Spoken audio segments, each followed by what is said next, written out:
Nagumo decided to head back before finishing the mission because his flight decks were full of parked planes. 6 months later, the U.S. would learn the same hard lesson at Midway. On June 4, 1942, 3 Japanese carriers, Akagi, Kaga, and Soryu, were caught with their decks packed.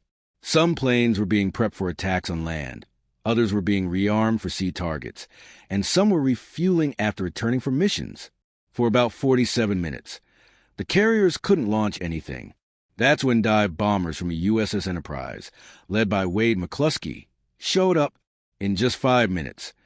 3 carriers were taken out because they couldn't clear their decks fast enough to fight back. Their straight deck designs made them vulnerable, basically turning them into giant targets. After Midway, both the U.S. and Japanese navies began focusing on what they called deck cycle efficiency.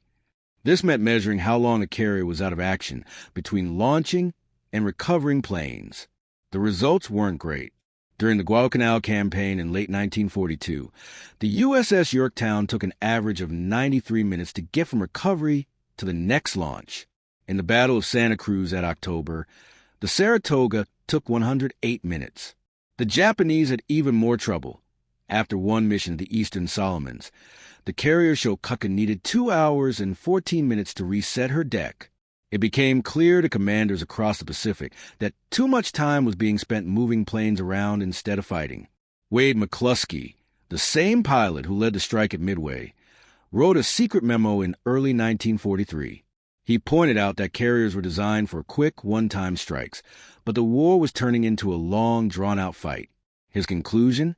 If 2 carrier groups met in open water, the side that launched first would likely win, because the other side would still be stuck recovering planes when the attack hit. Naval battles had turned into fast-paced showdowns. Whoever launched first usually won. By mid-1943, the U.S. Navy had enough Essex-class carriers to rotate them through different roles. Some were launching planes, others recovering, and some rearming. It worked, sort of, but it took 3 ships to do what one should have been able to manage alone. In 1944, Commander Joseph Clifton was serving on the USS Lexington. During the Battle of the Philippine Sea that June, he logged that American carriers launched 226 aircraft, but it took 97 minutes to bring them all back. 5 pilots had to ditch their planes after running out of fuel, just waiting for space to land. Clearly, this wasn't going to work long term. Meanwhile, the Navy was building bigger and faster carriers, able to carry 80, 90, even 100 aircraft. But if the deck layout still worked like it did back in 1925, what was the point of all that extra space? While U.S. carriers were grinding to the Pacific, the British Royal Navy was quietly working on a better system in the Atlantic, and hardly anyone noticed. British carriers had their own problems. Their decks were smaller, hangars more cramped, and they had to deal with North Atlantic weather that could ground flights for days. In early 1943, Captain Matthew Slattery on HMS Illustrious realized straight-deck operations wouldn't cut it. So he started trying something new, something most people thought was crazy. What if planes could land while others were already parked up front? In March 1943, he ran a basic test. His crew painted a white line down the left port side of the flight deck, creating a narrow landing strip around the parked aircraft. Planes would land along this offset path and then taxi into place. The first run worked, until a Seafire came in too far right and clipped a swordfish tail. Not ideal, but it proved a key idea. You didn't need the full width of the deck to land a plane. Then came the big breakthrough, from a surprising source. Dennis Campbell, a civilian physicist working with the Royal Aircraft Establishment, had been studying carrier efficiency in late 1943. He realized the whole setup was being thought about the wrong way. Flight decks were treated like one-lane highways, only one direction at a time. But what if they worked more like railroads? Trains can cross each other if the tracks intersect at an angle. So what if the landing area on a carrier deck was angled away from the launch area? In January 1944, Campbell proposed cutting the back end of the flight deck at a 5-degree angle to the left. Planes could land on this angled section, grab the arresting wires, then taxi off the port side, while others launch from the front right side, at the same time. At first, top Navy officials were skeptical. The idea sounded like a stretch, a whole redesign based on a sketch. But they approved a test on the HMS Triumph, a light carrier station in the Indian Ocean where combat was lighter. In August 1944, Commander H.B. Bramwell oversaw the changes. No major rebuilds, just fresh paint and repositioned arresting wires. Test pilot Lieutenant Commander Eric Brown later wrote that landing on the angled deck felt totally wrong, like the ship was turning while he landed. But it worked. He landed, turned off the strip, and cleared the area in 45 seconds. At the same time, a Corsair launched from the bow. 2 operations. 1 moment. No interference. The Royal Navy kept testing angled deck operations into 1945. Results were solid, but the 5-degree angle didn't totally solve the problem. Planes still had to taxi through tight areas. Then the war ended. With Japan defeated, innovation stalled. The concept worked, but it got shelved. The record sat untouched as the world moved on. That's when Commander Walter Walt Boone entered the picture, a U.S. Navy test pilot in 1951. Boone was probably sick of hearing that jet planes would make aircraft carriers useless. The new jets, like the F-9F Panther and F-2H Banshee, were heavier, faster, and needed more deck space to land safely.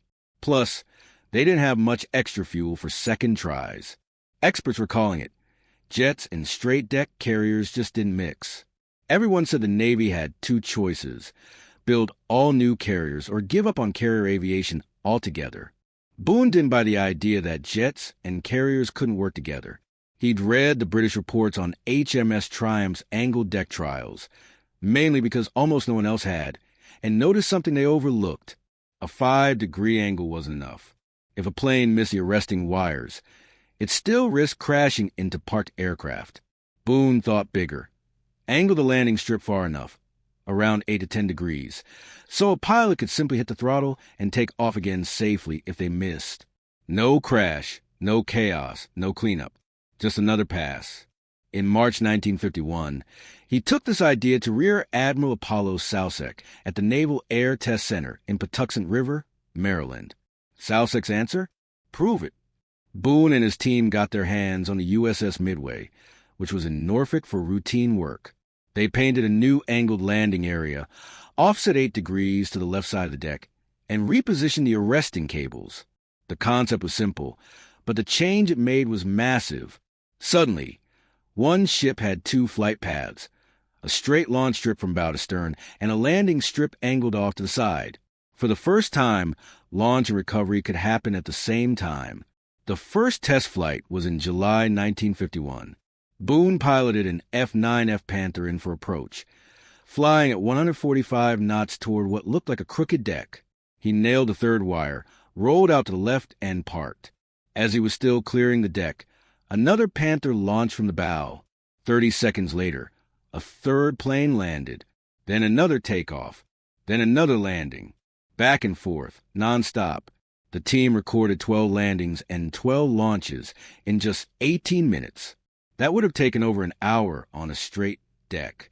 But the moment that really sold it came during the 7th landing, when Boone purposely missed the wires. On a straight deck, that would have been a disaster, risking wrecked planes and serious injuries. But this time, he just hit the throttle, climbed out clean, and came back around to land again. No panic, no delay, just smooth recovery. Soucek, watching from the control tower, immediately got it. This wasn't just more efficient. It solved the most dangerous failure in carrier landings. The July tests proved the angled layout worked. August tests confirmed it worked with different aircraft types. By September 1951, the Navy's Bureau of Aeronautics was already drafting plans to update every carrier in the fleet. One test pilot, a can of paint, and a smart idea had just doubled the U.S. Navy's striking power. But proving the idea with paint was the easy part. Making it permanent meant rebuilding entire ships, and that was a huge challenge. It would take 3 years, cost hundreds of millions, and force the Navy to rethink how carriers were built from the ground up. The main issue wasn't just angling the deck. It was that everything on a carrier had been built for a straight layout for the last 30 years. Changing one thing meant reworking the whole system. First up, the island structure. On straight deck carriers, the island sat on the right side, about halfway down the ship. That worked fine, until the landing path shifted left at an 8-degree angle. Now, planes were coming in straight at the island. Naval engineers at the New York Naval Shipyard spent half a year trying to figure it out. Could they move the island, shrink it, or somehow make it less a problem? The answer was a compromise. Shift the island slightly backward and build a deck extension on the left to give the landing area more space. This meant cutting into the hull and reinforcing the ship's frame. Each carrier would need about 4 months in dry dock just for this part of the job. Next, the arresting gear. The original gear systems were built straight across the deck, with hydraulics and cables laid out perpendicular to the ship's centerline. Changing that to fit an angled deck meant redesigning the entire system, rerouting hydraulics, and rebuilding the support systems underneath. Robert Decker, an engineer at Grumman, estimated that about 40% of the arresting gear setup had to be removed and replaced for every single ship. In 1952, converting the USS Antietam into an angled deck carrier took 11,000 hours of work just for the arresting gear alone. But that wasn't the only upgrade. The Navy had also been experimenting with steam-powered catapults, far stronger than the older hydraulic types, and the angled deck project gave them the perfect reason to finally install them. Commander C.C. Kirkpatrick, who was overseeing Antietam's refit, realized that with steam catapults on the bow and angled landings on the side, carriers could now launch and recover much heavier aircraft at the same time. But steam catapults weren't easy to install. Engineers had to cut into the deck, run high-pressure steam lines from the engine rooms, and build whole new machinery spaces below. What started as a deck modification quickly turned into a complete overhaul of the flight deck. Then there was the landing system. British engineers had developed a new mirror landing system in 1952.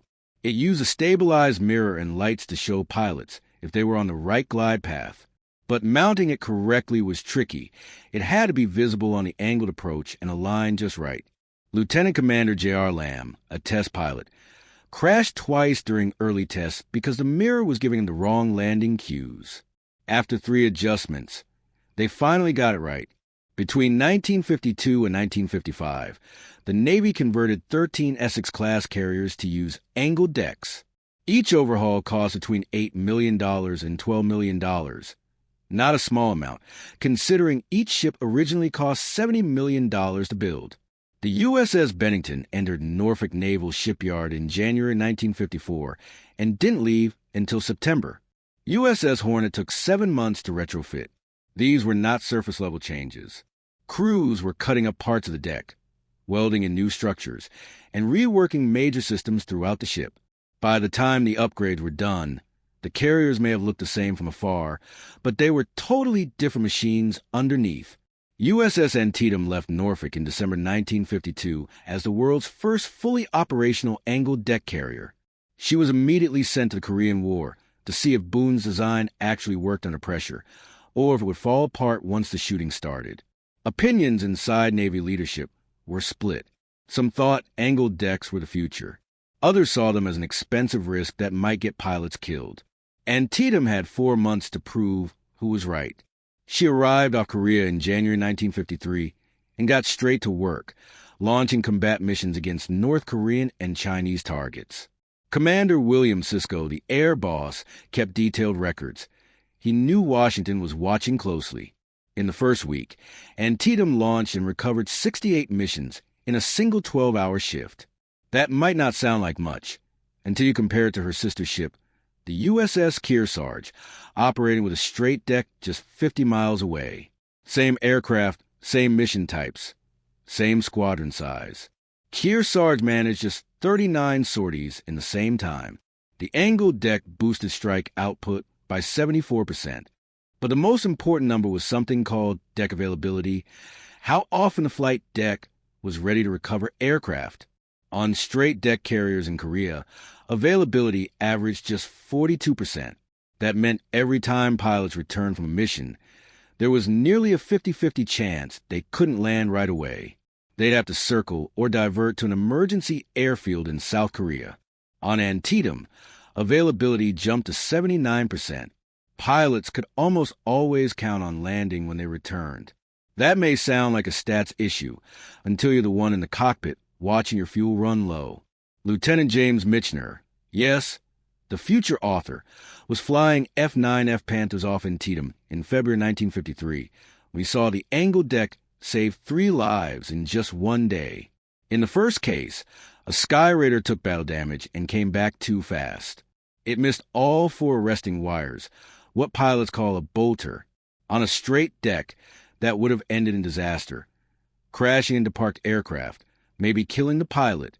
But on Antietam, he simply flew off the left side, dumped fuel to lighten the load, and landed safely on his second try. Later that same day, another emergency. An F-9F came back with a stuck bomb that wouldn't release, and it was armed. On a straight deck, there would have been no safe way to land. But the angled deck kept the landing path clear. No delay. He touched down without putting others at risk. Then a third close call. A disoriented pilot came in way off the center line and landed almost on the deck's far left edge. On a straight deck, he might have crashed into the island superstructure. On the angled deck, he was still on the glide path, caught the wire, and landed safely. By March 1953, Cisco's log showed Antietam was flying 89 sorties per day, compared to just 47 from straight deck carriers.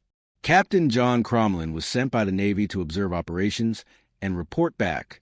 His message to the Chief of Naval Operations was direct and clear. The angled deck didn't just improve flight ops, it supercharged them.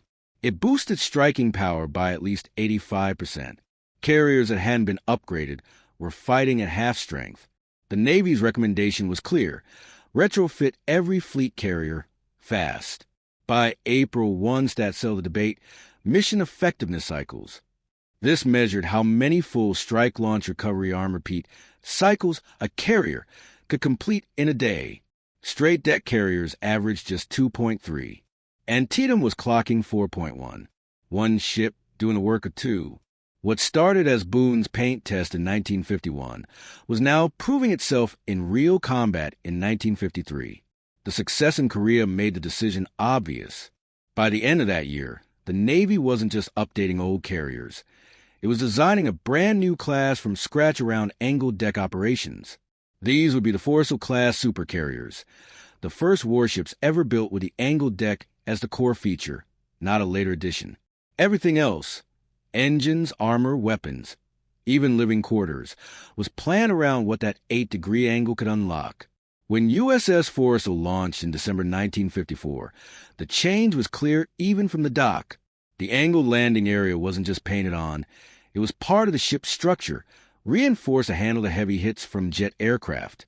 The island tower was moved farther back, clearing the approach path. With 4 steam catapults, 2 up front, 2 on the angled deck, Forrestal could launch 4 planes per minute while still recovering aircraft. Theoretically, it could fly up to 170 sorties a day. No World War II carrier had ever reached 90. Captain Roy Johnson ran Forrestal through test trials in 1955, and she delivered.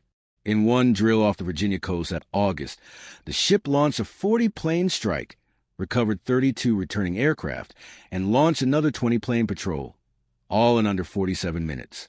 Launch, recover, prep, all happening at once.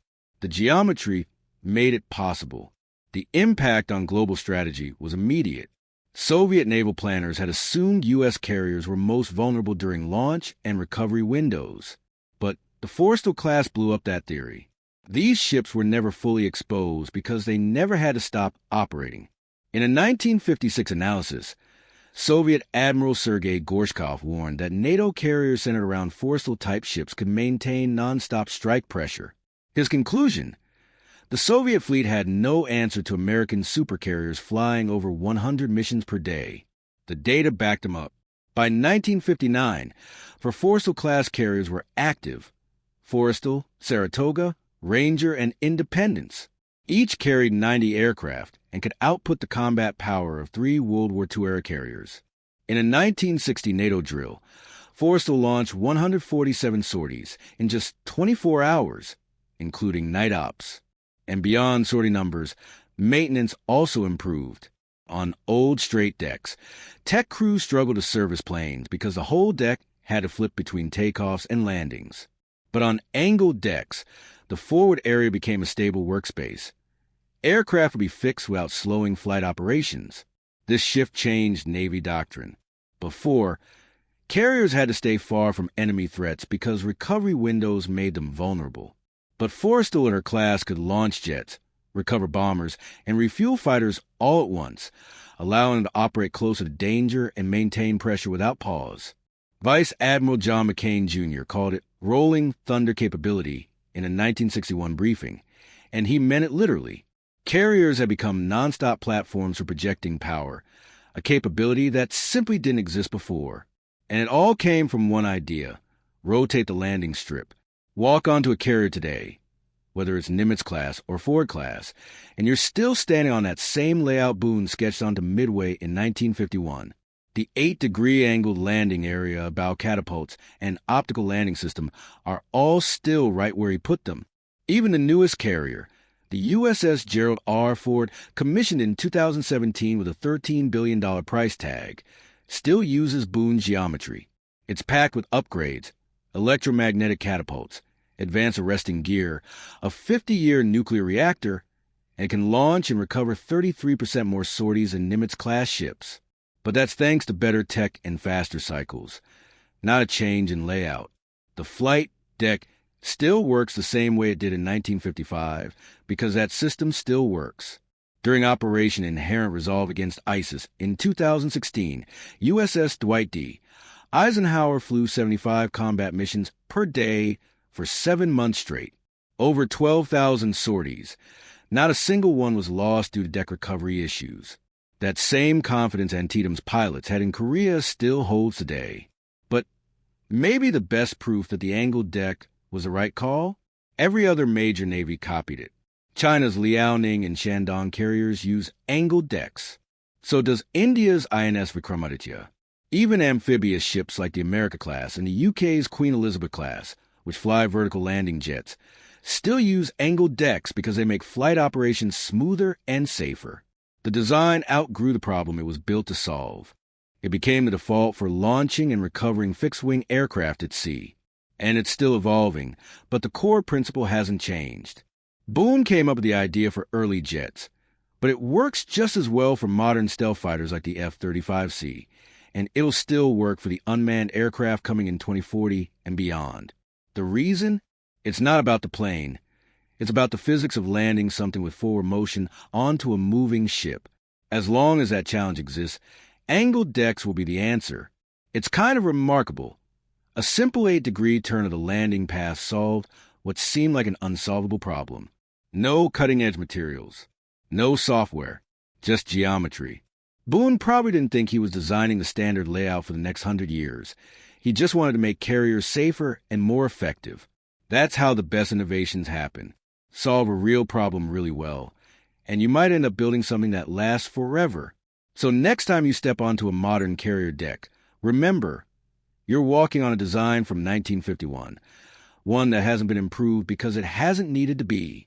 The angled deck didn't just change naval aviation. It made it unstoppable.